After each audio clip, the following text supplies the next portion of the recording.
let's discuss hedging in futures contracts. Hedging using futures contract. There are two markets in the financial space, that is the cash market and the derivative market.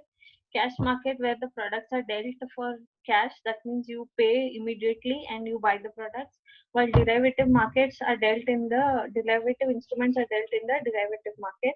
The primary objective of derivative instruments is to reduce price risk. When you have fear that in the future the price may fall or it may increase, that is the price risk. To reduce that, you can enter into a futures contract and fix up a price. So derivative instruments help you to reduce price risk. Future contracts to facilitate hedging. Future contracts allow you to do hedging as well. Hedging is nothing but avoiding the risk or putting the risk on somebody else. You can hedge with futures contract by taking a position that is opposite to the position in the cash market. So what you do in cash market, opposite of that you should do in the derivatives market. That means if you have bought today in the cash market, you should sell it in the futures market. If you have sold today in the cash market, you should buy it in the futures market. So you have two types of hedge, that is the long hedge and the short hedge. Short hedge, you should sell futures if you have taken long position on the asset in the cash market. Long position means buy. So if you have bought today, suppose I have bought Infosys shares today and I want to sell it in the future and I fear falling prices, I can enter into futures contract, fix up a price and sell it at a future date through the contract. So short hedge is selling in the future. Short means sell. And when you will sell in the future, when you bought it today, so you are taking opposite position. You have taken a long position in cash market, so you should take a short position or you should sell in the futures market. Opposite of that is long hedge. That means today you have sold and in the future you want to buy. You should buy futures if you have taken a short position in the asset in the cash market. So suppose today you have sold Infosys shares, in the futures market you can buy them because you feel that the prices are going to increase in the future and you want to buy Infosys shares, you can fix up the prices and buy it through the futures. So in a short hedge, if the price falls, you lose in the spot market but gain in the futures market. What is short hedge? Short hedge means you're going to sell in the futures. So whenever the price falls, you have already fixed up the price. So you will sell at the fixed price. It will not affect you. So in the future contract, you will gain. But as of today, you will lose because you had expected the prices to increase, but it fell. So it simply, I just want to say that in one market if you gain, in the other market you will lose. So it will net off or set off your losses. You cannot gain in both the markets. If the price goes up, you can gain in the spot market but lose in the futures market. Now you have fixed a price to sell. Suppose you have fixed 100 rupees to sell in the future for Infosys shares and the price goes up to 150. So what is happening? You're losing 50 rupees. So you lose in the future, and as of today, you're gaining because today the price is high. You can also sell it in the open market. Whereas in a long hedge, if the price falls, you gain in the spot market. So in the long hedge, that means when you're going to buy in the future, if the price falls, you will gain today, and you will lose in the future because you fixed a high price there and the price has already fallen. If the price goes up, you lose in the spot market but gain in the futures market. This does not necessarily give a return, but it helps you to eliminate price risk. So you don't fix up a return, but at least you reduce your risk or you eliminate your risk. So whatever I said, I have put it in a table here. So if you're buying in the spot position, you should sell in the futures market. If the price goes up, you will gain in the spot market and lose in the futures. If it falls, you lose here and gain there. So whatever theory I discussed, the same is put in the table. Let's understand this with an example because it will become easy for you to get the rules properly. Suppose you have 1000 shares of G Limited. If you could note it down somewhere, it would be easy for you to understand. Suppose you have 1000 shares of G Limited trading at rupees 400 and G Limited futures can be bought or sold at rupees 410. So that means you already have 1000 shares of G Limited for 400 rupees and you can buy or sell those shares in the future at 410 rupees. You fear that the prices in the spot market may fall, so to protect yourself, you should sell 1000 G Limited futures. Today's price is 400. You feel the price may fall, and therefore, if you are fearing the fall in price and you want to sell it in the future, you can sell through the futures contract by fixing up a price.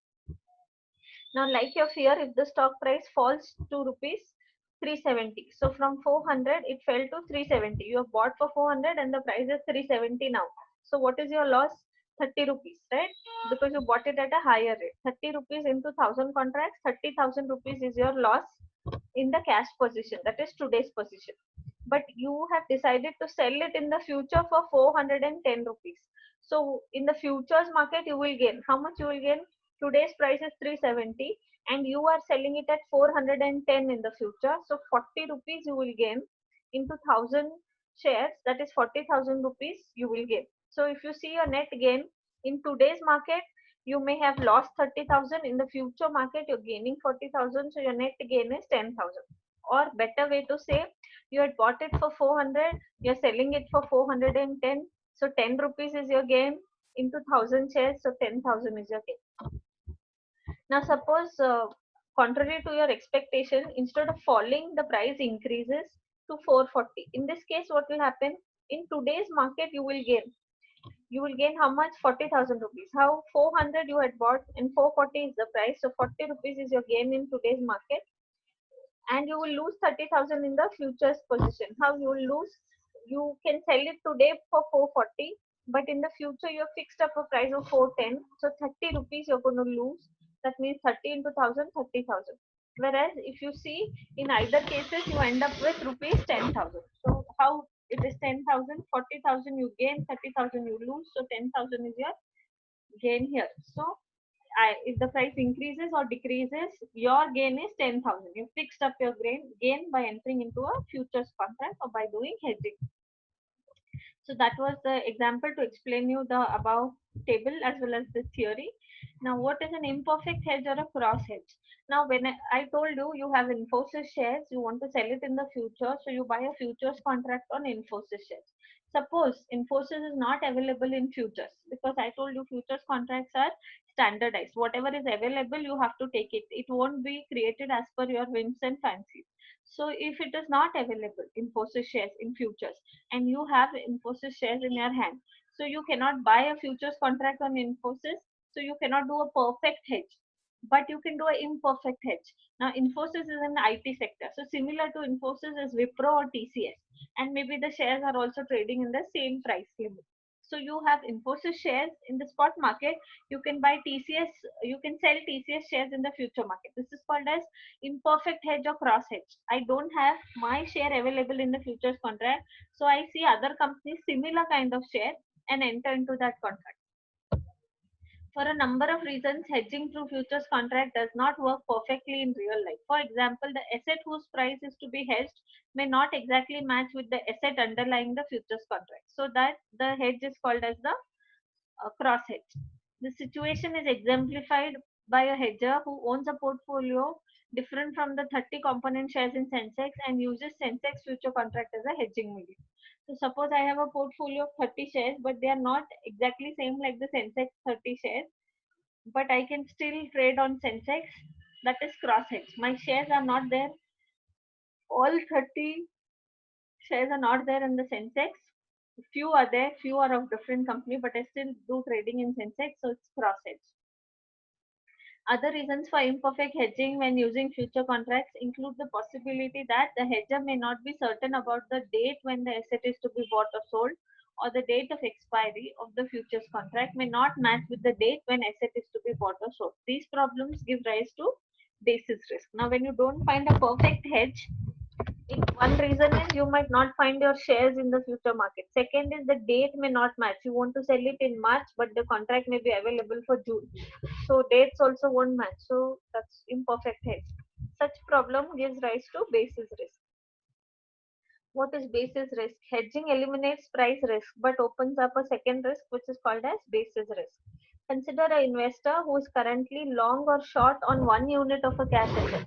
Long or short means either he'll buy or he will sell on one unit of a asset with a spot price of S0. The investor runs the risk that the price of the asset will be S1 at a subsequent point of time, say time 1. So suppose I'm buying a calculator today for 100 rupees, that is S0, 100 rupees, and I feel that the price of the calculator after 1 month will be 110 rupees. So that is S1. At time 1, what would be the price? So I hope you understood. S0 is today's price of the calculator, 100 rupees. S1 is after 1 month price of the calculator, which is 110 rupees.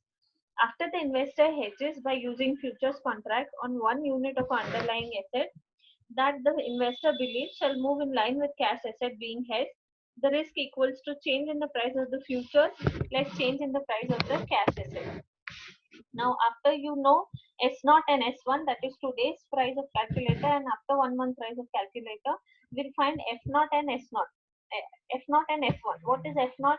Today's future price of the calculator. Suppose calculator is traded in the futures market, and today those contracts are available for 80 rupees. And after 1 month, similar contract is available for 100 rupees. So that is F0 is today's future price 80, and F1 is after 1 month price 100. So you get basis risk here. If you see, your gain is F1 minus S0 minus S1 minus S0. That is today's spot, whatever is the difference, minus future, whatever is the difference. Where F0 is the present future price and F1 is the future price at time 1. We may rearrange the terms in the above expression. So I get all the future F1, S1 at one side and F0, S0 today's prices at the other side. While today's basis 0 is known, the basis is known, the basis time 1 is unknown. F0, S0 is today's price. So I know it because I am trading in the market. Calculator today is available for 100 rupees, future contract is available for 80 rupees. But the future prices I don't know. Thus, a hedged investor faces basis risk. This future price, which we don't know, we call it as basis risk. However, since basis does change randomly, perfect hedging may not be expected. So, perfect hedging is not possible and basis may keep changing randomly. Of course, to minimize risk, the hedgers hope that the price change of the cash asset and the future price will be highly correlated. Usually, they assume F1 and S1 are highly correlated. If the spot price increases, the future also will increase. If it decreases, that also will decrease. The higher the degree of correlation between the two, the smaller is the basis risk. So, if both are correlated, spot and the future price, the risk is low. But if they are not correlated, they go in opposite directions, then the risk is very high. The next is hedge ratio. The hedge ratio is defined as the number of future contracts to buy or sell when hedging. We have done sums on hedging in that we find number of contracts to buy or sell. So hedge ratio tells you how many contracts to buy or sell to hedge your portfolio. Optimal hedge ratio, this is a formula. H is equals to coefficient of correlation between change in spot price and change in future price into standard deviation of change in spot price divided by standard deviation in change of future price. So this is how you can find the hedge ratio. That means how much percentage of your portfolio you can hedge, or sometimes this is also used as the portfolio beta value. If the betas are not available in the, you cannot solve for the beta, then you can use this hedge ratio as the portfolio beta value. The beta coefficient can also be computed as follows. If beta is not given, you can also calculate it as R into standard deviation of Y divided by standard deviation of X. R refers to the correlation between spot price and future price. Standard deviation of Y is the change in spot price and X is the change in future price. The number of future contract to trade is given by this formula. So we have used this formula, if you remember. Number of contracts is value of the portfolio requiring hedging divided by value of future contracts into portfolio beta. So that was all about hedging. Now pricing of forward contracts. We have discussed this earlier in the class about the carry price model. So we'll see those formulas now. Assets are held as an investment or held exclusively for consumption. Either you invest or you consume the asset. Gold is a financial product held by investors as investment, while agriculture commodities are meant for consumption rather than investment. The financial forward and future contracts are priced using the cost of carry model. The model can also be used to value some non-financial contracts, example gold. So usually we use cost of carry model for financial futures, but you can also use it for commodity, example for gold. There are certain assumptions. Consumption versus investment asset. Investment assets are assets which are held for held by significant number of people purely for investment, like gold, silver. Whereas consumption assets are for consumption. You buy wheat, oil to usually consume, not to invest in. Okay. Assumptions are the markets are perfect. There are no transaction cost. All the assets are infinitely divisible. This is wrong. You cannot have half oil, half wheat, half gold. It's not infinitely divisible. Only one price prevails, which is also not correct. Different markets have different prices. and there are no restrictions on short selling. Legally, short selling is not allowed, so there are restrictions on short selling. So what is short selling? We'll understand, and then we'll go to carry price model. Short selling I had already explained you earlier also, I'm repeating it again. It's nothing but selling a security which you don't own. You don't have the shares, but you sell it. So I don't have Infosys shares, but I tell my broker to sell Infosys shares on behalf of me. That is short selling. Now, how will the broker do that?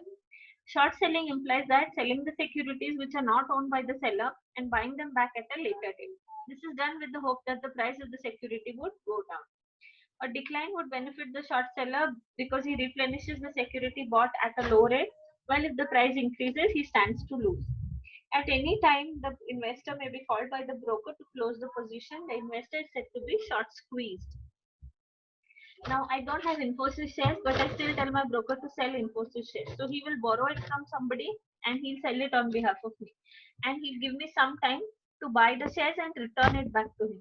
So I will buy the shares when the prices are low, because suppose I've sold Infosys for 150 and I buy it for 100 and I give it to the broker at a later date. So I'm gaining 50 rupees per share. But as per my expectation, if the price doesn't fall, it increases. I've sold for 150, Infosys are available for 200, and now I have to buy and give it to my broker. So I lose 50 rupees. And sometimes the broker may immediately ask you to replenish the shares because he has short sold, he has borrowed from someone, that person is asking for the shares back. In that case, you are short squeezed because you're in such a position that you need to submit it or give it immediately. What is carry price model? Is you need to the spot price, you need to add carry cost and minus carry return. So we have used formulas and done it. If you remember, S naught plus I we do, which is sorry, S naught minus I we do, which is spot price minus return, and S naught plus C will do we do, which is adding the cost. So this is the notation that we will use. S naught is spot price, F naught future price, time, and R is the risk-free rate. And these are the formulas on which we did the sums earlier. For securities providing no income, it is F naught is equals to S naught e raised to RT. So there is no income. We are not adding or subtracting anything. We're just finding the future value of this spot price by doing e raised to RT. Securities providing a known cash income. So it's income, we should minus income as per carry price model. See here, spot price minus carry return. So we do S naught minus I e raised to RT. I is nothing but the present value of dividend. You can use your Y, or you can also use it as dividend into e raised to minus RT. Securities providing known yield, we have it Y in percentage. So S naught e raised to R minus Y into T. Minus Y because this is income and it's in percentage, so I'm minusing it from the rate. Pricing of future contract, carried, if it is a carried type pricing of futures on commodity, carry type commodity, non-carry type commodity. Carry type commodity are gold and silver, are classic example of carry type commodity which are held for the purpose of investment alone. If the storage cost is zero, then the pricing is similar to the securities providing no return. If there's no storage cost, we use this formula for commodities also. But if there is storage cost, we do S naught is equals to S naught plus S. S is nothing but the storage cost e raised to RT. So we find the present value of storage cost. Now this is convenience yield or return, which is again the cost that you're paying. Suppose it's a non-carry type commodity. So commodities that are not held for investment purpose, the cost of carry model cannot be applied. The valuation of non-carry commodity futures requires introducing a concept called as convenience return or convenience yield, which is a return that an investor realizes for carrying the inventory of the commodity over his immediate short-term needs. So this is return. So we need to minus it. So if you see here, this is for commodity. So S naught plus S, S is the storage cost, e raised to R minus C into T. C is the yield or return that you will gain just because you have kept the commodity with you, like wheat, rice, dal, ragi. If you store them and you sell them at higher price, you will earn certain returns. So that return is taken here in the form of C. The last slide is open interest. Open interest is nothing but number of open positions or number of open contracts trading in the market. So what is open position? When you have not closed it, not offset it, when the contract is still going on, it's not closed by either of the party, we call it as open interest. Trading in stock index futures may result in new outstanding positions or offsetting the existing ones. The long and short position together constitute one contract. Every new long and short position increases the number of outstanding contracts known as open interest. So every time I buy a contract, the open interest increases. Every time I sell a contract, the open interest increases. So the more number of long or short contracts, the more is the open interest. Open interest is nothing but number of contracts outstanding which are still not offset, which are still not closed. The contracts which are running are called as open interest. So this was about futures, hedging, how to price a future using carry price model, and meaning of short selling and open interest. Thank you.